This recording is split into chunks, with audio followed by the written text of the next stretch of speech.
Hi everyone, and welcome to our webinar on how to find and pay for STEM interns. My name is Becky Siegmeyer, and I'm the director of the SciTech Internship Program. We're going to cover three basic things today. We'll talk about what SciTech is, who can participate, and then how to get up and running with the program. Molly Mitchell, our student outreach coordinator, is also joining us today, and she'll be fielding your questions and helping out with some audience polls. So as you probably know, Minnesota needs a strong STEM workforce to remain competitive in premier industries like tech, biotech, medical devices, engineering, and manufacturing. Many small companies struggle to find ways to connect with the state's STEM talent pipeline, especially when the hiring function is often handled by people who are already very busy, such as the CEO, the finance person, or maybe the engineering lead. In 2011, the Minnesota Department of Employment and Economic Development identified the need to build and retain Minnesota's STEM workforce. And a pilot for the SciTech Internship Program was launched in early 2012. The program is funded by the state of Minnesota, and it comes from an appropriation from the Minnesota legislature. The Minnesota Technology Association, also known as MinTech, is the home of the SciTech Internship Program. So SciTech is an internship program that connects small Minnesota companies to college STEM majors for paid internships. What makes this program so unique is that employers receive a wage match of up to $2,500 to help cover half of the intern's wages. The match comes in the form of a reimbursement check. Students find amazing internships that offer hands-on learning, and they discover an amazing variety of work opportunities right here in Minnesota. The program is free for both students and employers, and we have enough funding to support at least 200 internships between now and the end of August next year. This is a statewide program. The dots on the map represent the 145 cities where we've had at least one STEM intern since the program started. You can see it's definitely not a metro-only program. We do have some eligibility requirements for both students and companies, so let's go ahead and take a look at those. For employers, we're looking for small for-profit companies physically doing business in Minnesota. We define company size based on the number of employees a company has worldwide, and the cap on that is 250. In addition, companies must offer a paid STEM internship that provides hands-on industry experience. So what we're looking for here are internships that include hands-on training that, when leveraged with their college education, is going to help students find full-time employment in their field when they graduate. Duties should include things like field or lab work, analysis, problem solving, research, product development, things like that. Positions that primarily involve administrative tasks, marketing, social media, sales, or production, those are not going to be eligible for the program. You can download a program flyer from the handout section of the control panel that has this information, and of course it's also on our website. We do target several core STEM industries for the program, so let's go ahead and take a look at that. We work with the different industries that you can see listed here. The highest number of internships over the past few years have tended to be those top four, so IT, engineering, biotech, and manufacturing. But we're always looking for additional companies across all industries. What questions do you have about employer eligibility so far? Go ahead and you can put your your question right into, there should be a little panel on the right hand side where you can type in your questions. All right, we'll keep going, and if you have any questions, we'll just type them into that box. Okay, so for student eligibility, to qualify, a student must be at least 18, and they have to have some residency tied to Minnesota. So what we mean by that is that they either go to college in Minnesota or they're from Minnesota if they go to school out of state. They need to have a GPA of at least 2.5 and be currently pursuing a STEM degree. And then we have credit minimums for the program as well. So associate's degree students need to have at least 24 credits completed at the time they apply. Bachelor's degree students need to have at least 60 credits completed, and we also accept graduate students. They don't have a credit minimum because they've exceeded the other minimums already, but we can only have 15% of total hires in the program year be graduate students. Students need to be legally eligible to work in the US, but we do accept international students as long as they arrange for CPT or OPT with their international student office. We often get asked where we find the SciTech talent that's in our pool, and the answer is lots of different places. Molly attends career fairs at public and private colleges and universities all across Minnesota. She works with college career centers and many different STEM student groups to host information sessions. And then she also puts information about SciTech on college job boards all across the state. And we have a couple different social media channels as well. In addition, employers can refer students to the program. Last year, we had about 1,500 applicants to SciTech. These are really smart students with average GPAs of about 3.3. Are there any questions on student eligibility? Again, if you have questions, go ahead and put them into the questions box. All right, so by now you're probably wondering how the process works. And the most important thing that you need to know is that it's easy. First thing you do is go to scitechmn.org and register yourself and your company. And second, you're going to post an internship. We advertise new positions to students every week. Molly sends them a new jobs email, and then we strongly encourage students to reach out directly to employers. And you can also search our student database and reach out to students directly. So it's kind of a two-way communication. Next, the company makes the hiring decision. We're not going to tell you who to hire, but you do need to report the hire to SciTech in order to secure a wage match for the position. When the internship is complete or you've reached $5,000 in gross wages paid to the intern, whichever comes first, you'll submit a simple one-page form along with proof of wages paid and timesheets to SciTech. And then MinTech will send you a check for 50% of the intern's wages paid. And again, the cap is $2,500. So you might be thinking this all sounds too good to be true, that there must be some kind of catch, but there's not. The program really is free for employers and students. The process is easy and the paperwork is minimal. Let's cover a few questions that I frequently get about SciTech. First, the program is more than just summer internship. It runs year-round, essentially following the school year. So our program year starts on September 1st and then runs through the following August. Each company can hire up to 5 students per year, and there's no lifetime limit. However, students may have 1 internship per program year. One thing that we can't support are retroactive matches. That's where an intern starts working for your company prior to applying to SciTech or before a job was posted by your company. All of the internships in our program need to be paid. The minimum hourly rate for the program is $12.50 an hour, but the average is now well over $17 an hour, and that keeps climbing every year. Only internships can be posted on our job board. You can't post full-time positions there. And one question that we get asked pretty often is whether there's a minimum number of hours required for the internship. The answer is no. However, we do prefer that each internship does reach the $5,000 in gross wages. That way you'll max out the 50% reimbursement. If for some reason the intern finishes the internship making less than $5,000, we'll still do a 50% match on wages paid.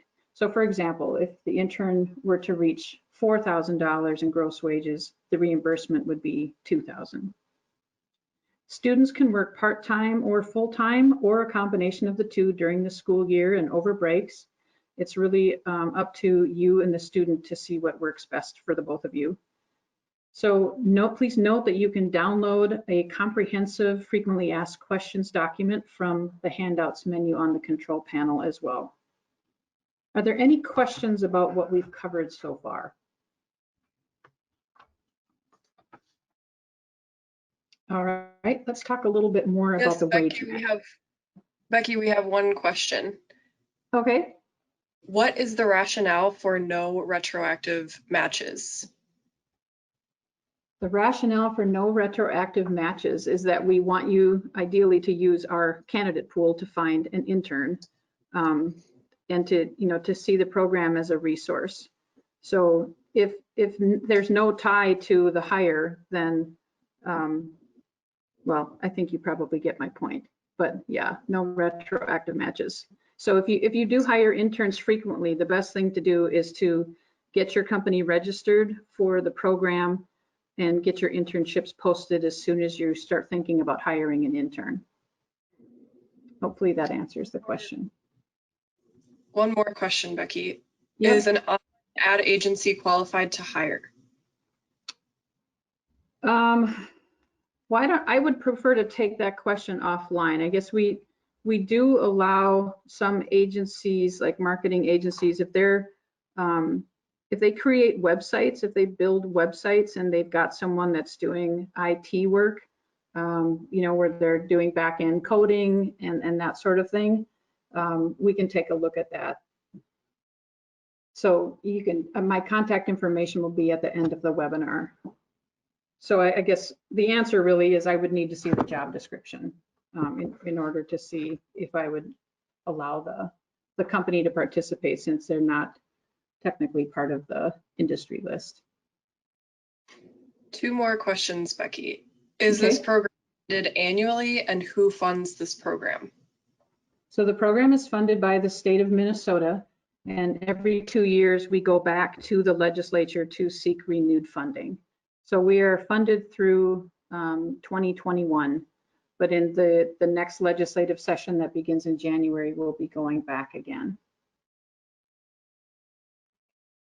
All right, and architecture, is architecture considered STEM?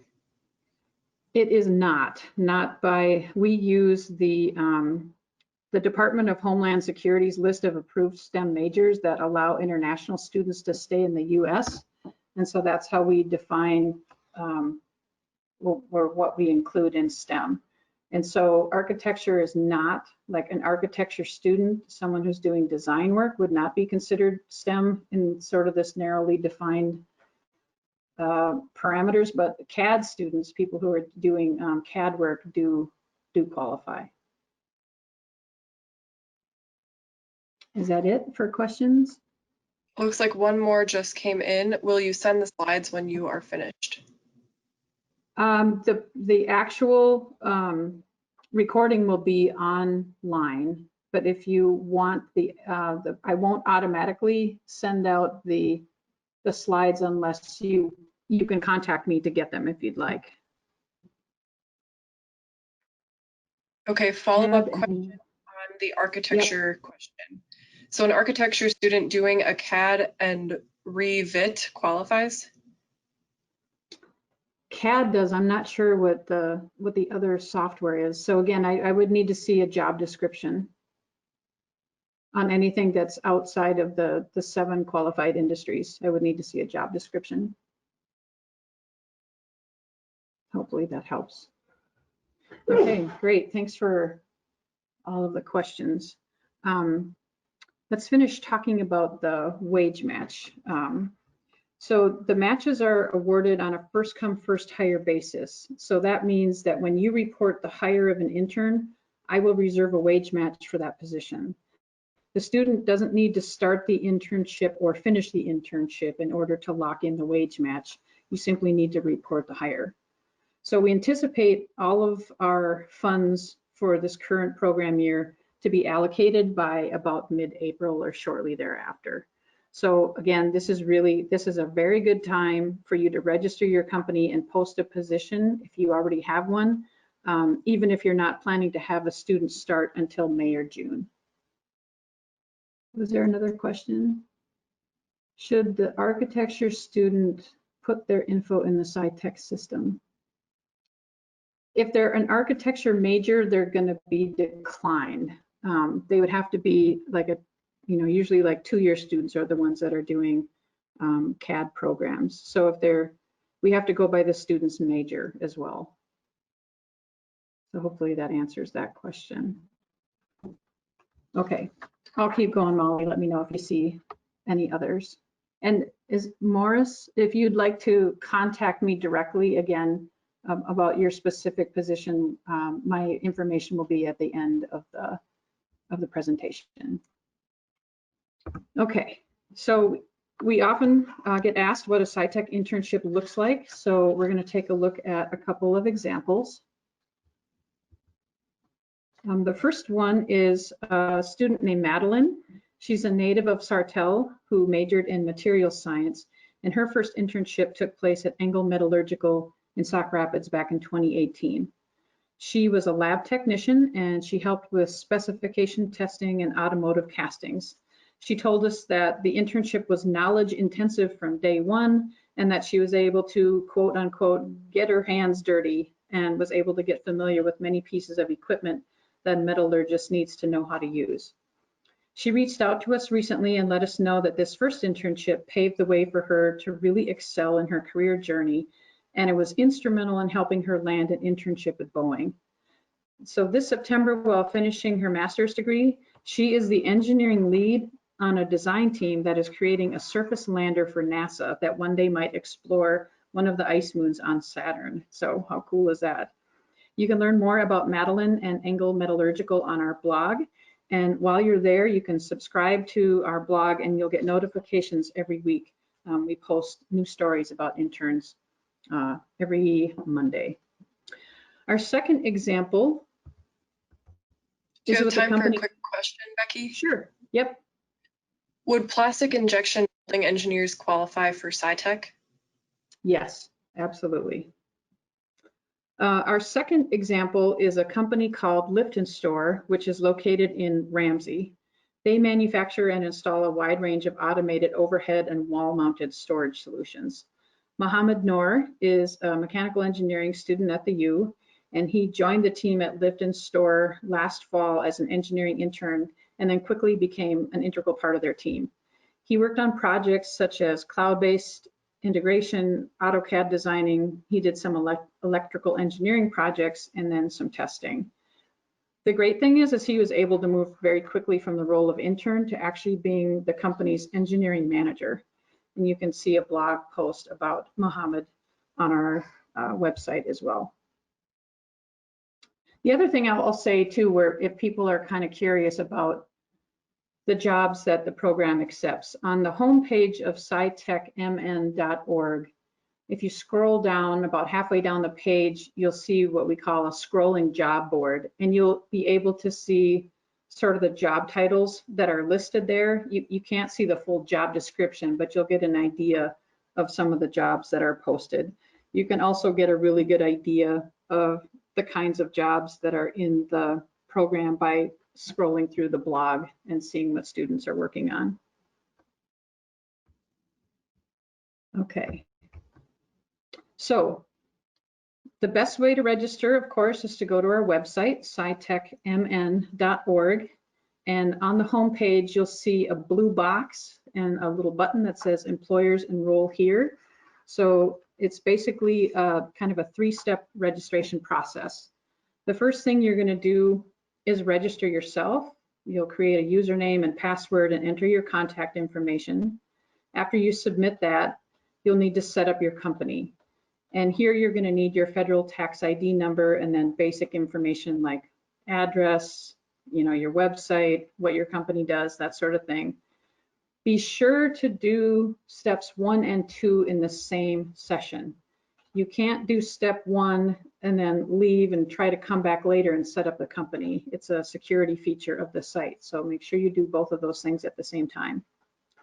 Then once the first 2 steps are complete, you can either move on to the third step and set up a job posting, or you can save and resume and come back and do that later. So when you register, I will get an email letting me know that your application has come in, and then I'll go ahead and review that. You can have more than one person from your company registered with your SciTech account, and that you'll all be able to share the postings and stuff, but each person really should create their own login ID. Okay, What other We have questions do another people question, have? Yep. Becky. Okay. Can anyone access the recording for this presentation, or do they need to be present for this presentation or register for SciTech? I think the way GoToWebinar works is if you have the link, anybody can click on the link that was in an email, but we'll also be posting this on our website and anybody can watch that. So it'll probably take us maybe a week to get it edited and put up on our site, but yeah, it'll definitely be available on the employer page, the employer tab of our website. So feel free to share it far and wide. Okay, we have another poll, and that is, if you want to go ahead and launch that, Molly, what topics would you be interested in learning more about? Writing job descriptions, interviewing tips, onboarding tips, how to attract and retain diverse talent, or conducting successful remote internships. So again, we'll keep that open for just another 5 seconds or so till everybody votes. Looks like we are about 60% of you have voted. So if you haven't voted, please go ahead and share now. Keep it open just a couple more seconds. I don't want to hold everybody up here. Let's see, 73%, 77. Okay, just a few more. Okay, Molly, why don't you go ahead and close the poll and share that. Looks like, okay, great. 65%, how to attract and retain diverse talent. Molly, can you take a screenshot of that? That would be great. Awesome. Okay, you can go ahead and close the poll and hide it. Great, thank you. That's very helpful. We actually have several great resources ready to go right now to help employers with their internship programs, including recordings from 3 webinars that we did last spring. One of those is on writing excellent job postings. One is on interviewing candidates, and then there's a third one on successful onboarding. And so to access those resources, if you go to our website, go to the blog page. On the right side of the screen, you'll see a drop-down listed for categories, and select employer resources as a category. And then you can flick through the different postings there. There's some articles and some webinars there that are very helpful. And then in addition, I'm happy to announce that we're going to be hosting several new webinars. The first one is actually a SciTech showcase of sorts that's coming up in about 3 weeks on December 10th. It's called SciTech and Minnesota STEM Workforce Supporting the Future. We're going to have some SciTech interns and small business owners who are going to share their unique experiences with the program, and we'll share some program highlights and how to get involved. The link is on the screen. There's a tiny URL link listed there, so we'd love to have you join us. And then in 2020, the dates are still to be determined, but we're planning for either January or early February. We're going to have one on how to attract and retain diverse talent. And I'm also going to be looking at, since we got such a high response on conducting successful remote internships, I'll take a look at putting something together for that as well. The webinar that I mentioned here, the successful onboarding, we did cover some information about setting up remote internships and onboarding people. So there's definitely some good information there as well. Okay, well, that's all I have for the formal part of the presentation. We're happy to stick around and answer additional questions. Obviously, feel free to send me an email or give me a call. My information is on the screen, and I'm happy to answer any questions that you have. Don't forget to download the flyer and the frequently asked questions documents from the handouts. You should get an email, I think it'll come out tomorrow, that has a link to a recording of the presentation. And if you want, like I said, send me an email if you want the actual slides, and I'll send those to you via email or I'll find some other way to get it to you. It's kind of a big file, so it may not be emailable. If you like what you heard, please share the information about SciTech with your colleagues and industry associations in your area. And like I said, we'll hang around here for a little bit to see if people have any additional questions. Otherwise, have a great day and thanks for joining us.